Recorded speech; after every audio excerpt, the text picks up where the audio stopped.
Lesson 9 is going to be about drawing covalent Lewis compound models. So we're going to be understanding the different rules for how we draw them, and we'll be talking about how many electrons are being shared and the different types of bonds that can occur. So we're going to start off with the lone versus bonded pair of electrons. And in our first element we're going to be looking at is nitrogen. So nitrogen, as we know, has an electron configuration of 2-5, so that means it's got 5 valence electrons. You're going to notice that there's 2 on the top, but only 1 per other side. We call the ones on top lone electron pairs, and these guys specifically do not bond with other elements. They actually want to repel anything that's in that area. Care to comment on how you plan to fight Balboa? What's your strategy? Don't need any. Balboa's so predictable and stupid. The man comes straight ahead. He's tailor-made for me, and he's gonna get hurt. No, I don't hate Balboa, but I pity the fool, and I will destroy any man who tries to take what I got. These guys over here we call the bondable electrons, which means that they can bond with another possible atom. In that situation, the number of bondable electrons is equal to the number of possible bonds. And whenever a bond is formed, we call that a bonded pair. We're also going to be talking about another word called shared pair, which is equal to the number of lone electron pairs and the number of bonded pairs. So in this model, we're noticing that we have NH3, and this is going to be called ammonia. You'll notice that there is 1 lone pair and 3 bonded pairs. The lone pair is where Mr. T is on the very top. Notice that there is no possible bond up there because it wants its own space. These guys are your bonded pairs, and they show the single bonds between the nitrogen and the hydrogen. That sphere shows that by sharing with the 3 hydrogens, nitrogen has the ability to obtain the stable octet of 8 valence electrons. So if you count all those dots, there are 8 of them. Meanwhile, if you look at all the hydrogens, they themselves have 1 valence electron that they're sharing with the hydrogens. Therefore, each one of these guys has what we call the duet rule. All together, you get a zone of influence that looks like this.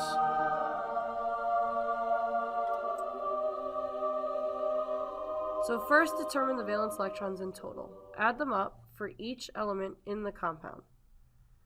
So for hydrogen 2, H2, there's 2 valence electrons, because each hydrogen gives off 1. Divide by 2 to determine the number of pairs of electrons in the total for the compound.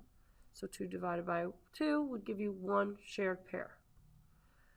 Place a dash to represent the bonded pair between the 2 elements. And remember, a dash represents 2 electrons. Place the remaining pairs around each element, making sure not to violate the octet rule, or in hydrogen's case, the duet rule.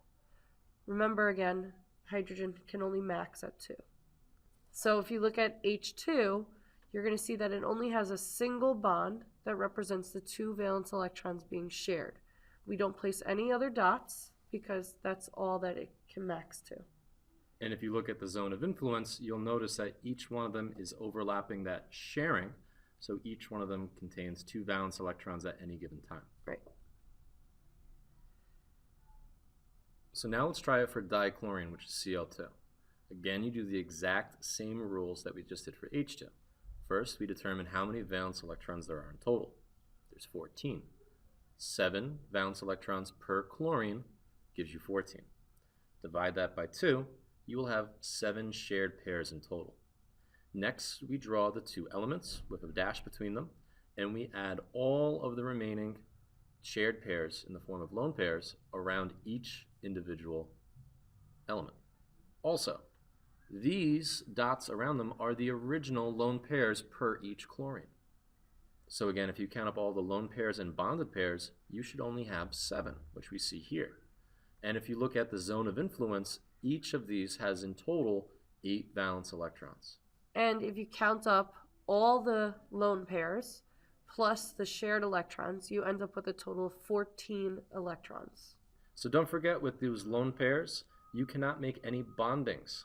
So all around these molecules, there's only one possible site, which is location number 4, that chlorine or any other halogen can single bond to something. So let's try another example with hydrogen monofluoride. Again, count up the number of valence electrons between them. It would be 8 in total. 1 from hydrogen, 7 from the fluorine. Divide by 2, so you end up with 4 shared pairs of electrons. Then place a dash between the H and the F, and then put the remaining pairs of electrons around the element that would require it. So in this case, fluorine requires more electrons. When we look at their zones, hydrogen now has 2 electrons because it overlaps with the fluorine over those bonded pairs of electrons. And fluorine ends up with a total of 8 because it has 3 lone pairs plus the 1 bonded pair. Don't forget, guys, that dash means a single bond, which means only 2 valence electrons are being shared there.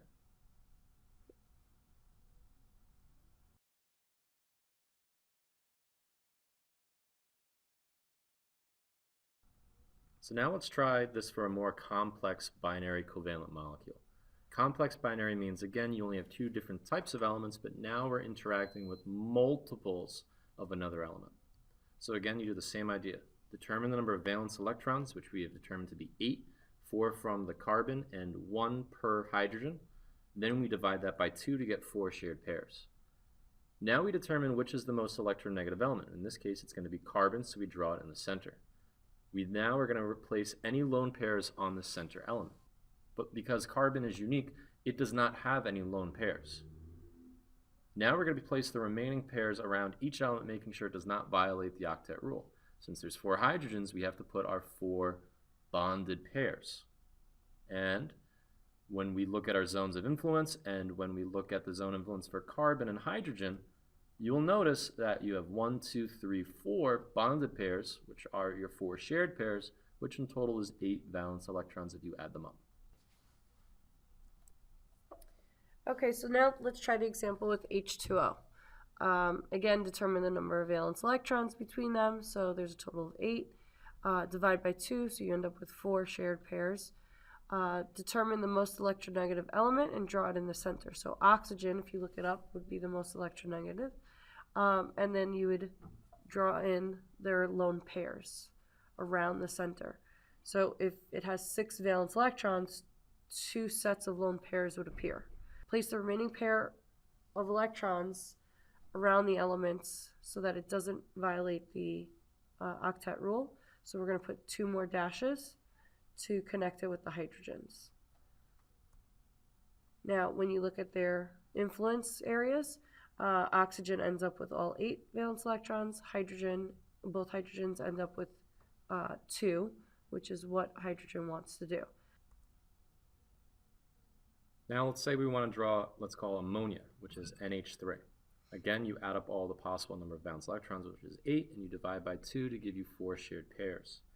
Nitrogen is unique in the compound, and it is also the most electronegative, so it goes in the center with 1 lone pair on top. Now we need to use the other 3 shared pairs right here to represent what the molecule looks like. When you do the zone of influence, you'll notice that each follows either the octet rule for nitrogen or the duet rule for all 3 of those hydrogens. And again, don't forget, those dashes represent 2 valence electrons. You'll notice our first shared pair in the very top of nitrogen, that will always be a blank spot. There will never be bonding in that section of that nitrogen. So electron sharing and the bond types. There are single bonds, which we've been showing you, which only have 2 valence electrons with each line. Then there's double bond, which is going to be displayed by 2 lines. Each line represents 2 electrons, so there's a total of 4 valence electrons being shared. Triple bonds, which is the max amount of bonding shared pairs that you can have between 2 elements, which is going to have 3 lines. Each line represents 2, so there's a total of 6 valence electrons being shared. So let's try some examples of double bonds. So the rules are very similar, but they're going to be slightly more different. So again, the first thing we have to do is determine the number of valence electrons. So for carbon dioxide, that's 4 plus 6 plus 6, so that's going to give you 16. You divide that by 2 to give you 8 of the shared pairs. Now we have to determine which is going to be the most electronegative element, and we're going to draw that in the center. In this situation, oxygen is more electronegative, but because carbon is unique in the compound, it's going to be in the center. When we draw carbon in the center and the 2 oxygens to the left and right, we then add our lone pairs to the oxygens because carbon does not have any lone pairs. You're noticing that we have 1, 2, 3, and 4. We need to add 4 more shared pairs into this. Okay? When we look at carbon, carbon wants to have 8 valence electrons. So let's start putting pairs in that resemble 8. So our 5th shared pair, that's 2 electrons right there. That's another 2 electrons, 2 single bonds. Let's add a 7th. Noticing now we have a double bond, and now an 8th is a double bond. So if you just look at the carbon, you'll notice it's got 1, 2, 3, 4 single bonds or 2 double bonds. That's 8 valence electrons. That's the octet rule. If you look at this oxygen, it's got 1, 2 lone pairs. That's 4 in total, and a double bond. That's 4. That's also got 8 valence electrons. Same thing goes for the other oxygen on the right-hand side. So in this situation, these double bonds represent the 4 valence electrons that are being shared. And again, on those oxygens, there will be nothing else bonding up to those molecules.